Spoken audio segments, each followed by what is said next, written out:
and welcome to Books and Beasties. My name is Sarah Newland. I am a licensed veterinary technician and an author, and this is my little island of the internet where I chat about the importance of animal characters in fiction books.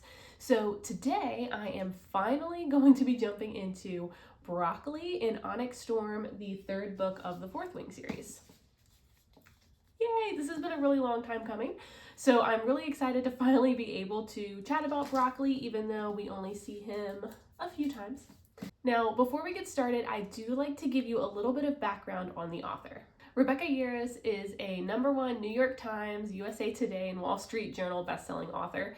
She, I think, is probably best known for the Fourth Wing series, but she's actually penned over 20 novels over her career, and she's also the mom of 6. So for someone who is a mom of 2 littles, both under 5, and struggling to find 10 minutes a week to write, that is very uplifting to me and gives me a lot of hope that one day I will be able to, find the pen again, and to have written that many with also being such an active mom is just really inspiring. So anyway, today we are talking about the Fourth Wing series. If you have not heard of Fourth Wing, it follows Violet Sorrengail, who basically becomes a cadet learning how to be a dragon rider at a war college. She is training to learn how to fight on dragonback. She has some physical disabilities that she's dealing with, long-term illness, chronic illness, and this is really her journey to becoming a dragon rider and all of the drama that entails. That is an extremely simplified version. This is dense, okay? Which is one of the reasons it's great. There is lots of intermingled relationships, a lot of interpersonal drama, lots of political corruption. So it's a really great read. And it is not until the third book that we finally get more of an everyday beastie, a cat. I would like to touch on why I'm not covering the dragons in this book and why I will not be covering the dragons in, say, Aragon, because the way Books and Beasties really functions, I'm looking at how an animal character impacts the plot and character development of other characters in the story, of the plot in general. Dragons are often highly anthropomorphized in fiction, meaning they're given a lot of human characteristics, and a lot of that, communicating through thought. They have human language. They do a lot of human behaviors. They are more like a human character than a beastie character. So the beasties that I cover, they typically can't talk, not in human language. Obviously, animals have their own language, and they are, in their essence, still an animal. So that is why I will not be covering dragons. They are too human to really, in that context. I'm sure that there is a series out there that has dragons as more of an animal than an anthropomorphized animal, and that would be a great addition. But that's why I'm not covering dragons in this series here. Instead, we're going to be covering Broccoli. So in Onyx Storm, I like to keep this as spoiler-free as possible. Onyx Storm is the third installment in the Fourth Wing Saga, and this, without giving away too much from the other 2 books, because I want that to be a novel experience for you, homonyms. If you have not read Fourth Wing, I want that to be new for you. So in Onyx Storm, Violet Sorrengail is off trying to find a new dragon breed, basically, and she has a group of friends with her, a group of colleagues, and sometimes enemies. And the part that we are focusing on here with Broccoli, they have arrived on an island outside of their native country. They are beyond the borders of their original country looking for this new dragon breed. And the island that they are on, they worship the god of luck, basically. So in order to be permitted to speak with their leadership, they have to draw a card from a deck and accept whatever luck gives them. And they have to basically accept it with a smile because luck can be kind to you and luck can be unkind to you. And that is where we meet Broccoli. Broccoli is given to not Violet, but one of her comrades. They go up, they draw a card from the deck, and they are given this kitten. This little tiny orange tabby mewing kitten. And it is so unexpected. I'm pretty sure I chuckled out loud when this happened because you just really don't see it coming. And I love that because it's just so out of nowhere, and I was instantly thrilled because I've been waiting, 2.5 books at this point to have an animal character to feature here on Books and Beasties. One of the main characters, Zayden, asks, what are we supposed to do with that thing for the rest of the trip? Because they're on this big journey out at, they're flying over oceans, and now they have this little kitten to look after.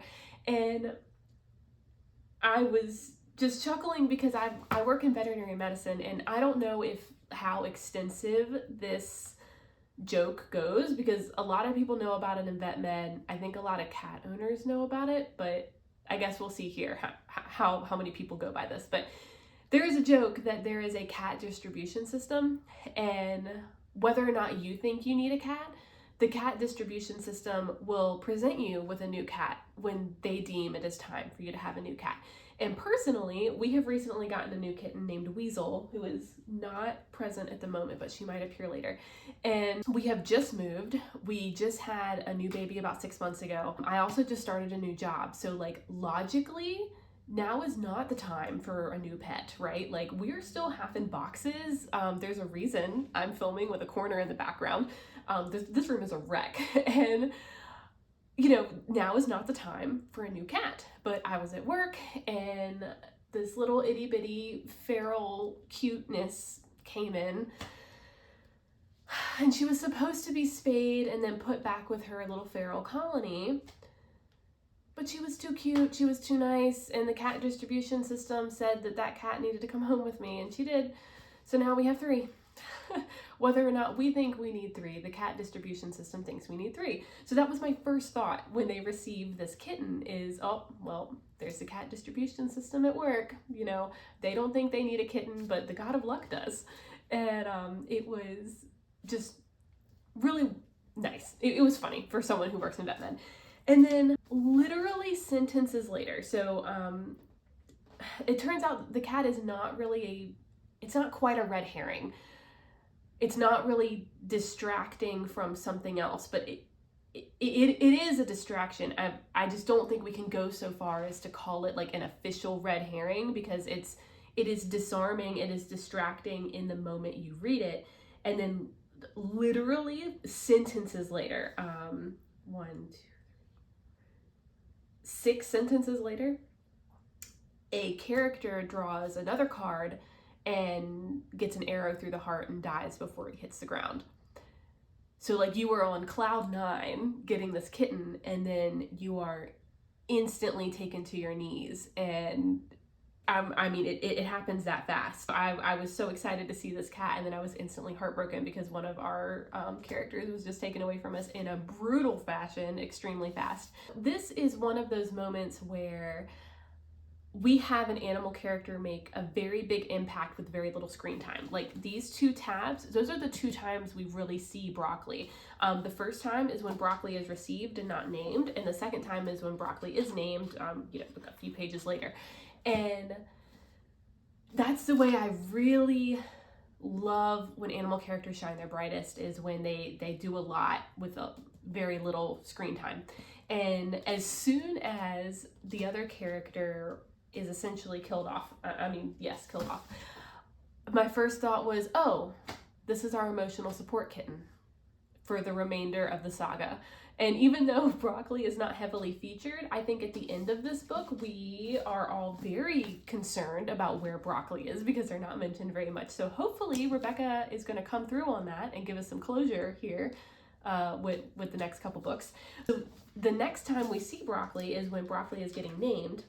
They name her Broccoli because nobody really wants broccoli, but it's good for you.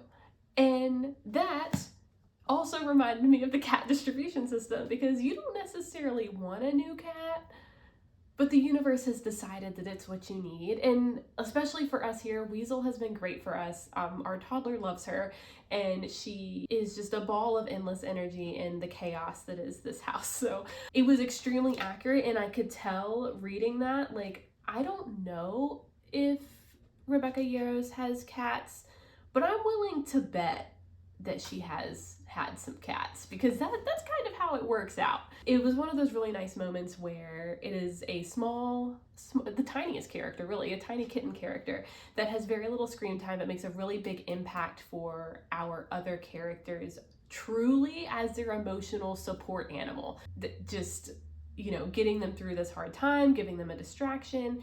And that was just so true to life in such a fictional sense.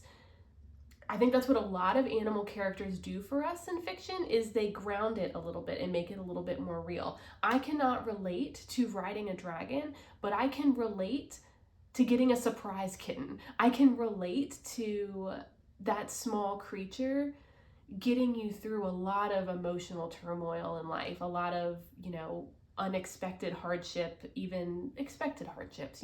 We turn to our animals when we're going through things like that. So it's very true to life. I think it brings it right back down to a relatable level when things are getting a little bit crazy. There's a lot of crazy stuff going on at this point in Fourth Wing. We're looking for another dragon breed. We've got some of our characters changing into venom. It is high fantasy, and that animal character from our world brings it right back down for us and keeps it nice and relatable, which I think is amazing. And it's really well done, because broccoli isn't shoved in your face. It's just, here is this kitten. Good luck getting through the rest of this book. As always, I do like to leave you with a little bit of a vet tech tip, and today's tip is going to be, when possible, try not to get a surprise kitten. Try to do a little bit of research first, try to prep your house first. Kittens get into everything. You have to basically child-proof your home when getting a kitten. It's same thing with puppies. A lot of people don't realize, you think, oh, puppies chew on things. Yeah, cats chew on things too, okay? They're gonna wreck everything, so just be prepared. Do the best you can, do your research ahead of time, have, the basics: food, water, shelter, a bed, a nice safe space for them. Our new kitten did not leave our bedroom for weeks because we wanted to slowly introduce her to the other cats. They're not always just instantly friends. And make sure that she is well, because disease processes can hide, just like with us. There's a latent period, right? If we're exposed to the flu, we're not necessarily sick the next day. Normally it takes like a week. So we wanted to make sure she was well before introducing her to our other cats. So, when you can, try to be prepared. But as we know from Onyx Storm and the cat distribution system, sometimes the universe just hands you a cat and you got to take it and love it and cherish it. Thank you so much for joining me. Of course, if you have some room on your reading list, check out my books, the Extant series. There is a very lovable German Shepherd that thinks he's a lap dog in this series, has teleporting through seawater, found family, lots and lots of drama and lots of thrill. So be sure to check that out. And if you have a book with a beastie that you would like to see featured here, definitely let me know. I'm always looking for more. Until then, thank you so much for joining me, and I will see you next time.